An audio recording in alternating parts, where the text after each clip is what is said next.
Assalamualaikum warahmatullahi wabarakatuh. Hello students, how are you today? Come back with me with Ustazah Indah. We will learn about English. The topic for today is about report text. But before we start our lesson, it's better to start with basmalah. Bismillahirrahmanirrahim.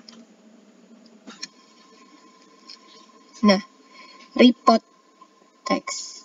Ya, kita awali dengan definition and social function. Definisi dan fungsi sosial dari text report. Report text adalah teks yang mendeskripsikan sesuatu atau benda-benda secara umum. Contohnya berbagai benda atau fenomena alam, buatan, dan sosial yang ada atau terjadi di lingkungan kita. Text report mengupas suatu hasil pengamatan, penelaahan, penelitian, observasi, atau studi tentang benda atau binatang, orang, atau tempat. Dengan kata lain, jika kita simpulkan report text ini adalah teks laporan. Laporan dari pengamatan kita terhadap fenomena alam, benda, atau hewan. Ya, report text hampir sama dengan descriptive text. Yang membedakan adalah objek yang diceritakan berbentuk jamak. Sedangkan objek yang diceritakan pada descriptive text berbentuk tunggal. Nah, jadi kalau report text ini, objek yang diceritakan itu berbentuk jamak secara keseluruhan.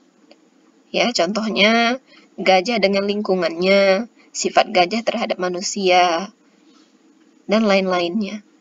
Kalau descriptive text, biasanya dia tunggal, hanya satu cerita. Misalnya gajah, hanya gajah saja. Dia meneliti semua tentang gajah tanpa ada bersinggungan dengan lingkungan lainnya. Nah, kita masuk ke generic structure. Struktur kebahasaan. Yang pertama disebut dengan general classification atau klasifikasi umum.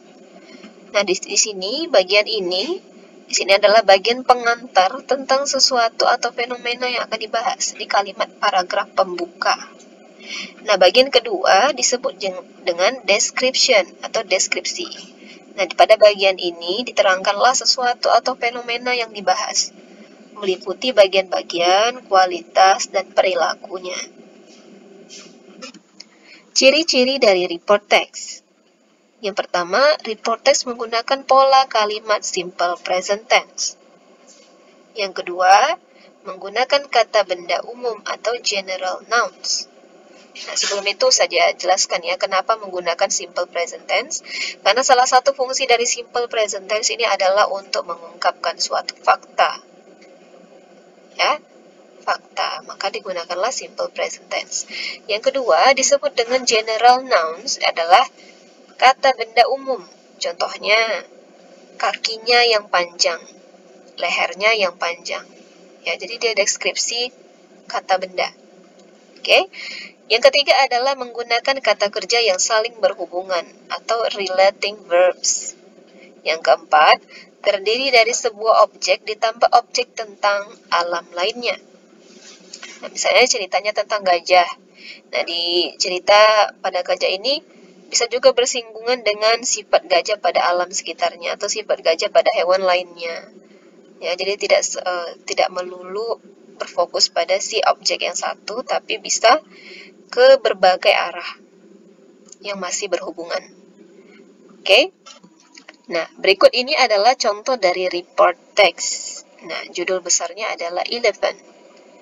Ya, gajah. Kita lihat, elephant is the largest and strongest of all animals. Gajah adalah hewan yang paling besar dan paling kuat. Nah, di sini saja warnai merah. Ya, di sini adalah salah satu contoh penggunaan simple present tense. Ya, simple present tense. Okay.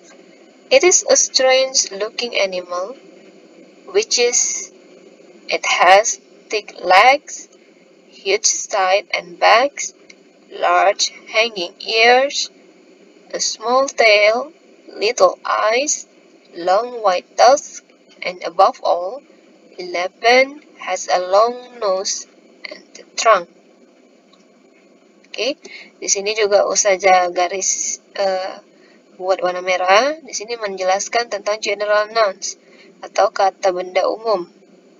Thick legs artinya kaki yang besar.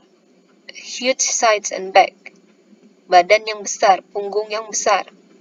Large hanging ears, telinga yang lebar. A small tail, buntut ekor yang kecil. Little eyes, mata yang kecil. Long white tusk, tanduk yang panjang dan putih. And above all, dan di atas semua itu, gajah memiliki long nose, a long nose, hidung yang panjang, and the trunk, belalai. Ya, jadi menggunakan kata benda umum. And 11 is commonly seen in a zoo. Gajah seringkali dijumpai di kebun binatang. It is hard to find in its natural habitat. Sulit dijumpai pada habitat aslinya. Ya, sekarang ini gajah sulit dijumpai pada habitat aslinya. Nah, itulah dia. Pada paragraf awal biasanya inilah yang disebut dengan classification. Ya. Ini dia, general classification. Klasifikasi umum di sini disebut sebagai pengantar suatu cerita. Di sini sebagai kalimat pembukanya, paragraf pembuka. Masih menceritakan tentang ciri-ciri dari gajah. Baru nanti ke paragraf 2, sifat-sifatnya, kebiasaannya. Baru ke paragraf yang ketiga nanti di situ adalah penutup. Ya. Kalau gajah nih bisa disangkut pautkan dengan fenomena alam lainnya. Contohnya di sini kan, 11, a very useful servant to man.